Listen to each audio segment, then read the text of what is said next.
premier intervenant là, de cette deuxième partie, voilà, c'est Bernard Devers. Donc, Bernard Devers est président fondateur d'Habitat Humanisme. À Lyon, on le connaît bien. C'est un parcours assez étonnant. Je suis ravi en fait qu'il ait pu se libérer parce que c'est pas toujours facile pour lui de se libérer. Donc Bernard Devers a fondé en 85 Habitat Humanisme. Je crois qu'il y a 7000 logements actuellement en location chez Habitat Humanisme. Et en fait, c'est un vrai engagement qu'il a eu dans le cadre de la promotion et notamment du logement social pour se battre pour avoir un logement digne, salubre et avec une vraie vision de la diversité et de l'accueil de la diversité. Donc Bernard a eu un parcours effectivement avec... il faut savoir que Bernard est prêtre aussi, ce qui justifie aussi son engagement, je pense, profond sur la volonté d'accompagner justement un monde qui bouge et des personnes qui peuvent être parfois en marge et comment en fait relier ces personnes-là à la ville. Voilà Bernard, si tu veux. Donc Bernard, tu as 20 minutes.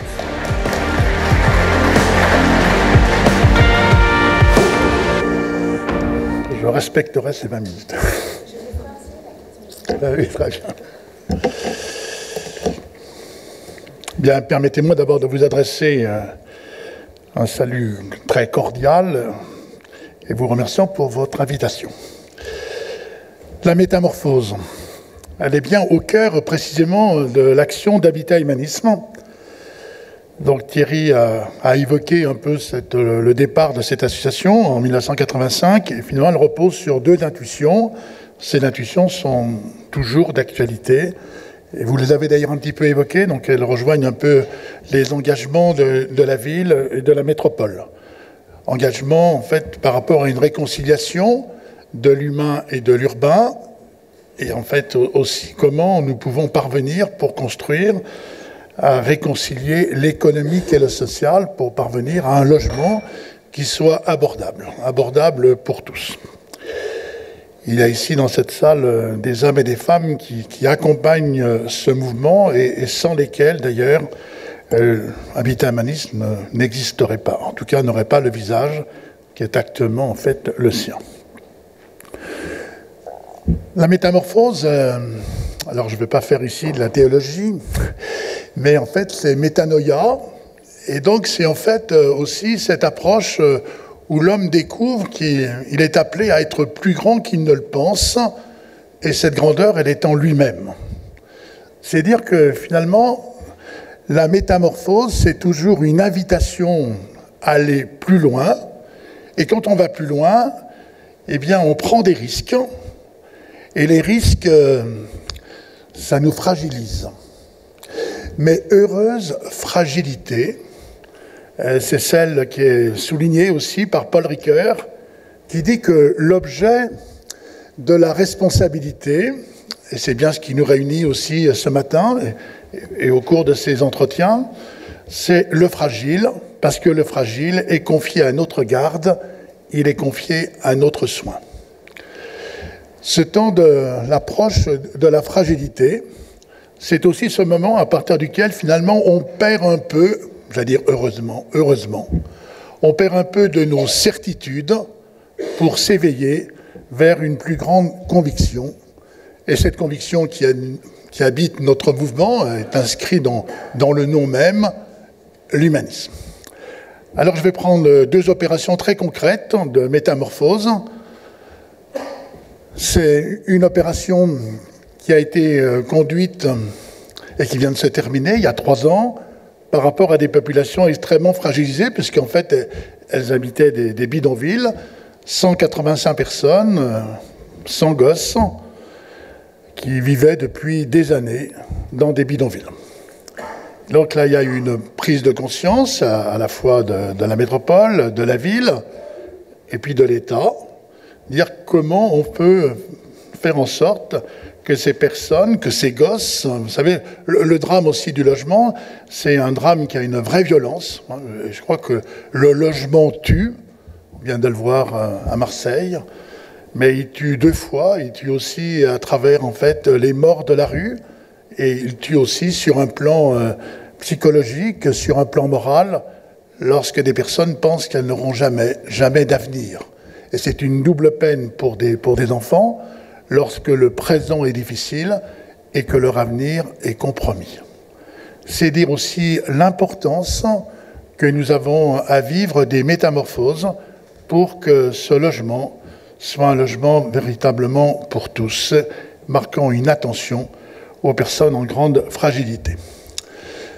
Donc cette opération que je vous présente très très rapidement, c'est comment faire en sorte que ces familles puissent accéder à l'éducation, puissent accéder aussi à un travail et à un toit.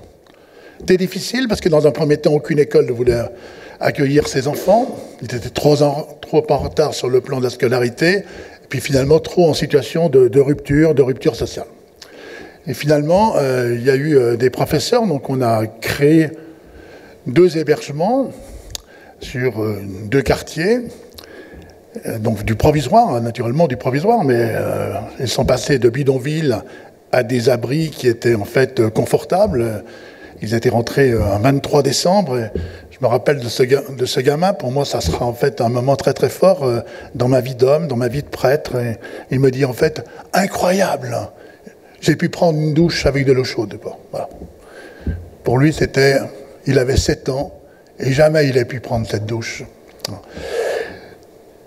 Nous avons pendant 1 an, avec des professeurs qui venaient sur les centres et qui ont aidé véritablement à réduire les retards.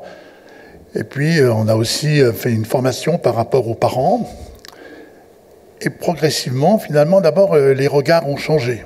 C'est ça aussi la métamorphose. C'est le changement de regard. C'est arriver à tisser des regards. Et quand on tisse des regards, alors naturellement, on autorise des rencontres. Tisser ces regards, ça a permis 1 an plus tard, en fait, à ce que les enfants soient scolarisés d'une façon tout à fait traditionnelle. Et donc, ils ont trouvé des camarades, en fait, bien évidemment. Ça va très vite pour des enfants, finalement, de parvenir à s'intégrer. Et puis, les parents, eh bien, on a aidé, en fait, à faire en sorte qu'ils puissent trouver du travail, d'abord dans ce qu'on appelle du travail en tension, que parfois, finalement, nous ne voulons pas accepter comme travail. Et aujourd'hui, parce que l'opération se termine au bout de 3 ans, eh bien, les 4/5 de ces familles, alors d'abord, tous les enfants sont scolarisés, les familles sont toutes, enfin, sur les 4/5 ont un logement, et un logement qui est pérenne, et pour les 4/5, pour les parents, en fait, il y a des contrats à durée même indéterminée. Et donc ça a conduit aussi par rapport en fait aux riverains. Au départ, ça a été extrêmement difficile, et puis finalement à un autre, là encore, à un autre regard. Au fond, la grande métamorphose, si nous voulons lutter contre les situations de grande pauvreté, de grande fragilité, c'est permettre à chacun finalement de trouver l'estime de soi.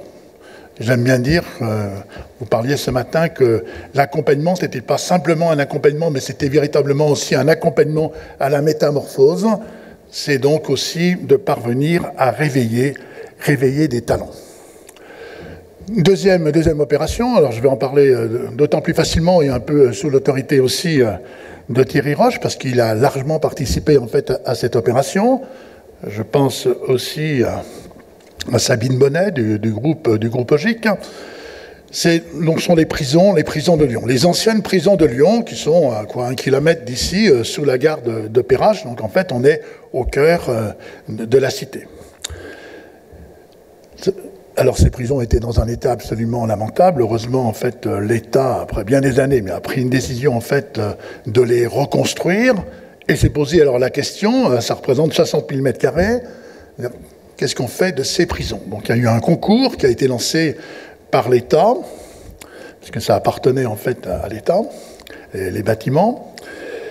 Et nous avons, avec d'abord l'université catholique, et puis avec des promoteurs, nous avons réalisé une opération. Quelle opération?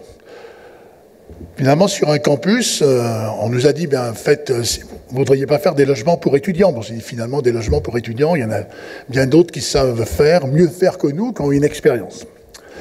Puis finalement, on s'est dit, grâce en fait à un médecin, un directeur d'hôpital, le médecin d'ailleurs qui a été aussi maire ici de la ville, le docteur Kepenekian, Et puis la directrice de cet établissement, Madame Montaigu, se sont dit, mais voilà, nous, on reçoit 35 000 personnes par an dans ce qu'on appelle l'urgence. Et un certain nombre de ces personnes, en fait, finalement, on les soigne, et après, elles vont où?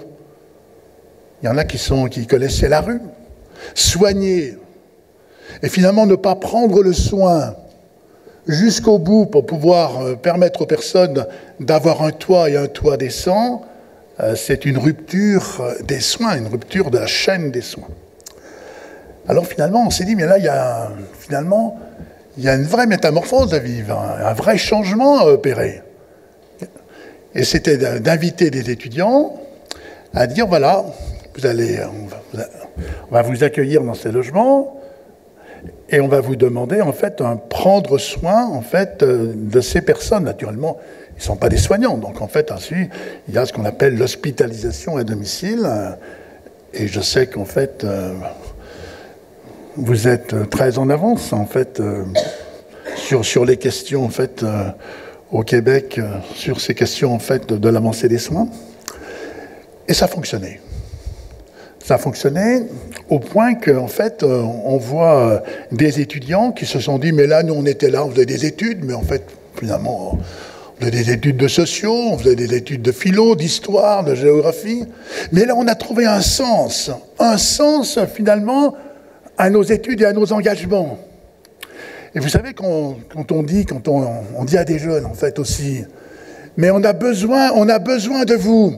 Quelle métamorphose aussi dans une société où parfois un certain nombre de jeunes se disent « Oh, ben finalement, on trouve difficilement notre place ».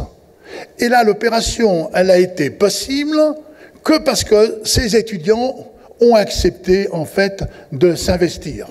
Et là, l'opération, maintenant, elle a 3 ans, et en fait, on n'a aucune demande chaque année pour dire « Vous voulez pas venir », etc. On a une centaine d'étudiants qui assure en fait cet accompagnement. Je pense à... Donc nous avons construit 130 logements. Sur ces 130 logements, il y en a une trentaine qui sont réservés, affectés en fait aux hôpitaux de Lyon, qui nous appellent lorsqu'il y a des situations tout à fait difficiles, que la personne doit sortir de l'hôpital. Vous savez qu'il y a aujourd'hui, les temps d'hospitalisation en fait sont de 3 jours, à peine 3 jours en fait aujourd'hui.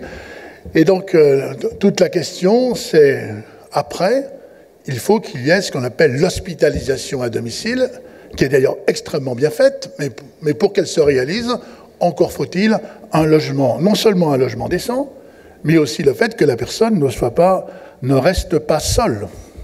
Et donc, l'isolement, la solitude des personnes est aujourd'hui un vrai drame sur le plan social. Et ce drame est amplifié, naturellement, lorsqu'on est touché par la question de la maladie. Bien, voilà un projet à partir duquel, finalement, à la fois les étudiants, mais aussi ceux qui sont souvent, en fait, leurs aînés, bien évidemment, qui trouvent, en fait, ils trouvent leur place. Et je crois que lorsqu'il y a une métamorphose, si vraiment elle est réelle, eh bien, c'est un déplacement. Et ce déplacement, c'est aussi un déplacement de l'intériorité, de se dire, finalement, à partir de ce que je pressens, de ce que je découvre, finalement, qu'est-ce que je vais faire changer, ce qu'on appelle faire bouger des lignes. Mais pour faire bouger des lignes, il faut aussi soi-même que nous bougions. Alors, je terminerai simplement par ce récit de vie, mais je vais pas vous le lire parce que ça serait trop long, en fait, d'une étudiante qui dit, voilà, moi j'ai rencontré Martine, elle était dans la rue, elle a un peu plus de 65 ans, elle est restée 15 ans dans la rue, 15 ans, vous vous rendez compte? Elle va à l'hôpital, naturellement l'hôpital nous appelle, etc. Et puis entre ces deux femmes, alors que finalement, il y a en fait des grandes fractures, mais les fractures, elles sont faites précisément pour bâtir des passerelles. Il faut les dépasser, il faut les traverser, il faut les surmonter. Et c'est ce que l'intelligence de cette jeune fille qui est facilitée par la vie, etc., faisait des études de biologie. Et en fait, elle dit, voilà, je fais parler Martine, et Martine dit, pour la première fois dans ma vie, on m'a regardé parce que j'étais moi, parce que j'existais, et qu'on m'a fait aussi exister. Quelle métamorphose sur un plan humain. Mais je terminerai aussi par dire que l'habitat, le logement, c'est un écrin. Pourquoi un écrin? Un écrin parce qu'en fait, la personne, quelle que soit son histoire, finalement, toute personne doit être protégée. Et j'ose dire, vous me permettrez ici, dans ce lieu, en fait, de laïcité, mais c'est une laïcité ouverte, une intelligente, de pouvoir dire qu'en fait, aussi, la personne est une histoire sacrée, quelle que soit son approche philosophique, spirituelle. Et quand il y a le respect de la personne, alors il y a une obligation, j'allais dire une obligation intérieure, de faire en sorte que le logement réponde aux attentes et notamment à ce respect.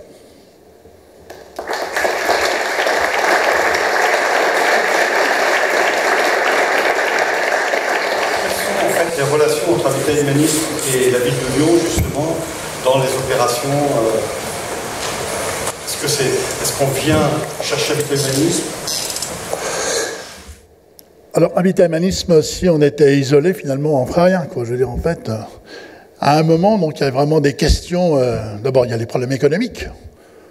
Et sur cette opération, en fait, des anciennes prisons, c'est assez intéressant, parce qu'en fait, il y a eu des négociations avec la ville, avec la métropole. Et le préfet, on s'est dit, mais quand il nous a reçus, il nous a dit, voilà, au fond, vous brillez quand même pas par vos moyens financiers. C'est vrai. Et donc, il s'est dit, mais comment, en fait, il trouvait le projet tellement intéressant, tellement novateur. Alors que finalement, dans son concours, il a fait une notation par rapport justement à l'approche environnementale, la qualité environnementale du projet, et puis son caractère novateur.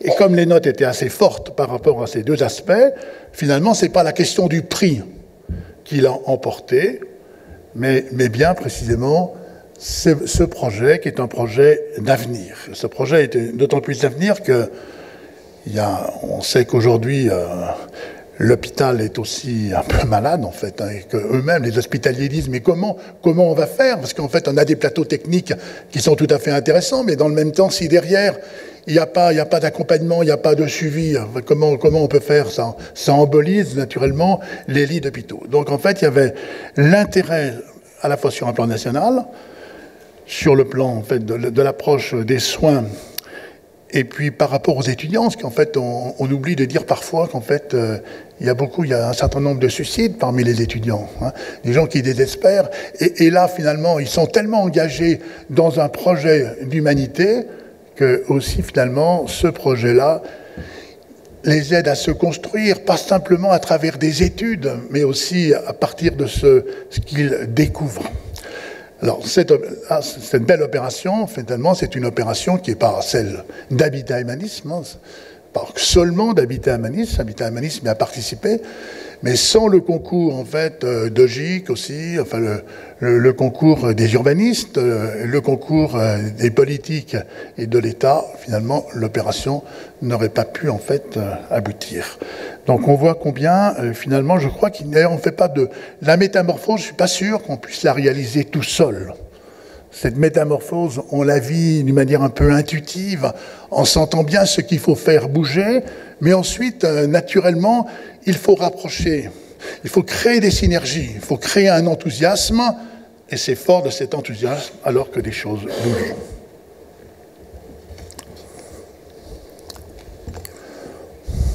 Alors on m'a posé tout à l'heure en me disant mais comment vous arrivez sur le plan financier? Alors on termine le dernier jour, en fait en France c'est la semaine de l'économie solidaire. Donc on est un peu les pionniers de cette économie solidaire.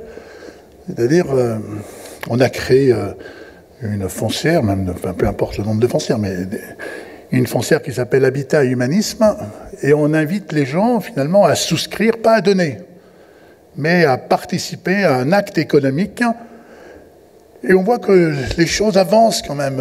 On parle aujourd'hui, en France, la loi Pacte, où on parle de l'entreprise mission. Eh bien, nous sommes précisément dans une mission, celle à partir de laquelle on ne se réunit pas simplement pour répartir des bénéfices.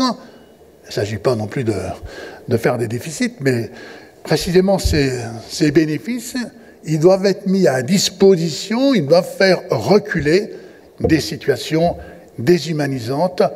Et finalement, on s'aperçoit que bon, il faut des aides de l'État, c'est vrai aussi, en fait, des dispositifs fiscaux qui contribuent aussi en fait à cette mobilisation de l'épargne. Mais on voit que progressivement, finalement, la question du problème de l'argent, le problème lié en fait au recul des situations de pauvreté, eh bien, ça fait surgir des consciences qui se réveillent, et se réveillent, c'est aussi un signe d'une métamorphose de notre société. Oui. Comment Habitat Humanisme ou la Pierre Angulaire arrive à régler ce problème de la matière première? Alors, je dois vous dire qu'on est un peu privilégié. Parce qu'en fait, Thierry a souligné aussi que en fait, j'étais prêtre et donc en fait, il y a beaucoup de communautés religieuses qui se posent aussi la question. Elles ont des biens, de se dire mais finalement qu'est-ce qu'on va faire de ces biens, quoi, en fait. Et donc c'est une invitation sur des projets de dire eh bien en fait on soutient aussi Habitat Humanisme. Et puis lorsque on ne travaille pas qu'avec les communautés religieuses, il s'en faut, mais à ce moment-là, on fait des opérations mixtes. On a fait une opération pas très loin du parc de la Tête d'Or, donc en fait un des quartiers les plus chers de Lyon, même le plus cher de Lyon. Eh bien en fait, on a fait une opération de promotion immobilière pour la moitié des logements. Et naturellement, le profit de promotion, eh bien on ne l'a pas distribué, il est venu atténuer le prix de revient des logements à vocation sociale.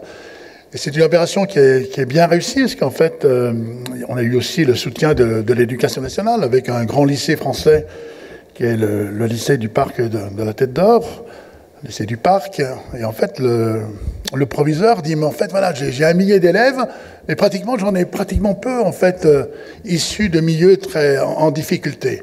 Alors, il prend son bâton et il va voir, en fait, ses collègues proviseurs en leur disant, dans ces quartiers difficiles, mais vous n'avez pas d'étudiants qui sont en capacité de pouvoir préparer ces concours? Si, mais voilà, il y a 3 problèmes. Quel problème? 3. Le premier, ils n'ont pas les codes sociaux, mais les codes sociaux, ça s'apprend. 2, en fait, les parents n'ont pas de moyens, donc en fait, ils veulent faire des études, ils conduisent leurs enfants à faire des études courtes, mais quand on réussit les grands concours, en fait, ensuite, il y a un financement par rapport à ces études. Et puis 3, je crois que c'est le plus important, et ça rejoint précisément la question que pose Michel, c'est de nous dire, ben voilà, c'est que les quartiers d'excellence sont les quartiers les plus chers. Alors, sur cette opération, on n'a rien changé, bien évidemment. Je veux dire qu'en fait, je n'ai pas la prétention de vous dire qu'en fait, on a réglé des questions. Mais de susciter un autrement. Je crois que c'est important. La métamorphose, c'est ça, c'est susciter un autrement, c'est le rendre crédible. Et alors, on a construit, dans cet immeuble de 80 logements, il y a 25 petites chambres, enfin des studettes. Les clés ont été remises au lycée du Parc, et c'est le lycée du Parc qui, lorsqu'il accueille des personnes, des jeunes en grande difficulté, qui en fait eh bien, ouvre les portes en fait dans ces logements. Et donc ça donne aussi une approche de mixité. Je pense à cette jeune femme, je veux dire, qui est aujourd'hui à HEC, qui est rentrée il y a 2 ans à HEC. Elle était dans un quartier tout à fait difficile. Je viens la féliciter pour sa réussite. Je lui dis, qu'est-ce que vous pensez faire? Elle me dit, mais en fait, moi, mais c'est tracé, moi, mon avenir. Vous pensez bien qu'on m'a aidé. Jamais j'aurais pensé avoir un logement de cette qualité. Jamais j'aurais pensé que des professeurs, en fait, me fassent une telle confiance et m'accompagnent, alors que j'étais dans un milieu difficile pour pouvoir réussir ce concours. J'ai été aidé à mon tour. Je serai une aidante.